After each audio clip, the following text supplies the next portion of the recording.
Ustadz Abdul Somad dilarang masuk Singapura, mungkin mereka nilai UAS sebagai ancaman negara. Bahwa memang Ustadz Abdul Somad dilarang masuk ke Singapura karena dianggap dakwah yang disampaikan oleh beliau itu tidak mencerminkan pemahaman atau penghormatan pada agama lain, dan itu dianggap sangat tidak sejalan dengan kebijakan yang berlaku di Singapura sebagai negara yang multi agama yang membutuhkan kerukunan, maka ditetapkan untuk dilarang masuk ke Singapura. Ya asal tahu saja ya, untuk urusan keimigrasian memang Singapura dikenal sangat ketat, apalagi terkait dengan para penceramah.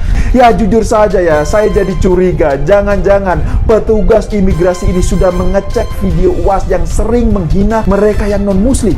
Ya siapa tahu kan, atau jangan-jangan petugas imigrasi itu sudah melihat video UAS yang meneriakkan tegakkan khilafah. Begitu juga apa yang dialaminya.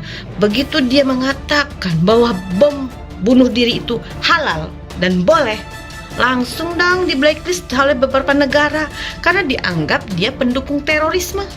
Dia adalah manusia radikal, penyebar ujaran kebencian, jadi provokator. Tentulah negara-negara ini yang ada di dunia ini menolak ustadz radikal seperti Somad. Jadi kau Somad, kau introspeksi diri aja. Nggak usah kau nyalain orang, nggak usah kau berkoar-koar. Semakin kau berkoar, semakin kau dan malu, karena jelas kau salah. Apa yang dilakukan Ustadz Abdul Somad dilarang masuk Singapura, Bonnie Harjans. Mungkin mereka nilai UAS sebagai ancaman negara. Pengamat politik Bonnie Harjans merasa tidak ada yang salah dari penolakan Ustadz Abdul Somad oleh Singapura. Pasalnya menurut dia masing-masing negara punya aturan yang harus dipatuhi sesuai dengan ketentuan yang berlaku. Mungkin saja mereka menilai UAS sebagai ancaman bagi masyarakat majemuk Singapura, ujar Bonnie Harjans kepada Gempi.co pada Jumat 20 Mei 2022. Oleh sebab itu, menurutnya ASEAN harus membuat ketentuan regional dalam memerangi radikalisme dan terorisme. Itu bisa dijadikan acuan bersama, sehingga siapa saja yang dianggap pro terhadap paham itu boleh dicekal untuk masuk ke negara mana saja, kata dia. Selain itu, Bonnie Harjans juga mengatakan prinsip bebas aktif harus dihargai. Kita harus menghargai keputusan Singapura yang menolak warga asing yang menurut hukum negaranya tidak pantas berada atau masuk, kata dia. Bonnie Harjans mengakui UAS memang belum dianggap ancaman di dalam negeri. Meski demikian, menurutnya, standar Indonesia tidak bisa disamakan dengan negara lain dalam mengukur suatu potensi ancaman. Kasus ditolaknya Ustadz Abdul Somad atau UAS masuk ke Singapura berbuntut panjang. Salah satu imbasnya, sejumlah akun media sosial pemerintah Singapura diserang spam oleh netizen. Merespon amarah publik atas ditolaknya UAS masuk ke Singapura, Wakil Menteri Agama Zainud Tauhid Saadi meminta semua pihak bersikap proporsional dan tak perlu emosi yang berlebihan. Terlebih, kata Zainud, mengaitkan intervensi politik negara. Masalah pencekalan terhadap UAS, meskipun kita ikut prihatin terhadap kejadian tersebut, namun sebaiknya kita tetap bersikap proporsional.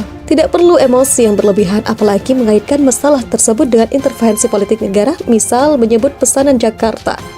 Ujar Zainud kepada Suara.com pada Jumat 20 Mei 2022. Menurut Zainud, mengaitkan masalah intervensi politik negara merupakan hal yang tak relevan dan tak beralasan. Hal tersebut sangat tidak relevan dan tidak beralasan. Akan lebih bijak jika kita melakukan muhasabah untuk mengambil hikmah dan pelajaran dari peristiwa tersebut, ucap dia.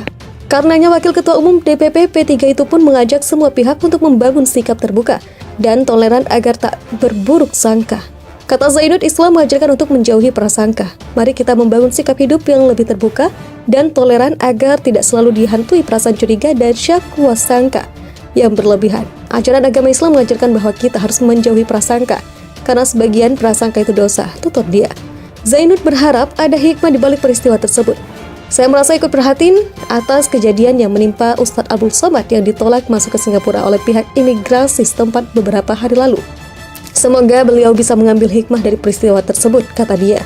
Ia menunturkan, penolakan masuk ke negara lain pernah dialami warga Indonesia lainnya. Ia mencontohkan Menteri Pertahanan Prabowo Subianto dan mantan Panglima TNI Jenderal Gatot Nurmantio yang pernah ditolak masuk ke Amerika Serikat.